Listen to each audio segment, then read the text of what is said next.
আমাদের টিম কম্বিনেশনে এই ধরনের একজন প্লেয়ারকে আমরা অ্যাড করবো এরকম একটা প্ল্যানই ছিল আমাদের, যেটা আইএলের পরে অ্যাড হওয়ার কথা। তো স্বাভাবিকভাবেই আমরা যখন টিম গঠন করেছি, ড্রাফটের আগে কিছু প্লেয়ারকে আমরা ডিরেক্ট সাইনিং করেছি এবং লোকাল প্লেয়ারদেরকে আমরা সেভাবে কালেকশন করেছি, এবং মাঝখানে ওই জায়গাটা আমরা একটা স্পেস রেখেছিলাম যে এরকম কাউকে আমরা যদি কালেক্ট করতে পারি বা টিম ইনক্লুড করতে পারি, সেটা টিমের স্ট্রেন্থ বাড়াবে।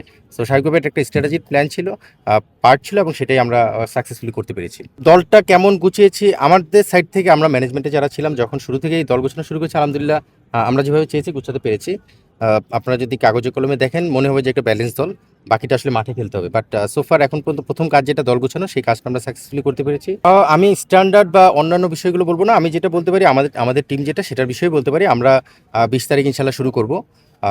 স্বাভাবিকভাবেই 20 তারিখ 21 তারিখ দুদিন আপনারা জানেন যে আমরা ঢাকায় করবো। 22 তারিখ আমরা একটা প্র্যাকটিস ম্যাচ খেলবো রংপুর রাইডার্সের সঙ্গে বসুন্ধরায়। তারপর আমরা 23 তারিখে সিলেটে যাবো। সো আপাতত এইভাবেই প্ল্যানটা সাজানো আছে। সোফার এভাবেই আর না, আপনি যদি একটা জিনিস লক্ষ্য করেন, প্লেয়াররা কিন্তু জাস্ট এনসিএল শেষ করেছে, তারপরে এক সপ্তাহের একটা ব্রেক দেওয়ার প্ল্যান ছিল, যেটা খুবই স্বাভাবিক।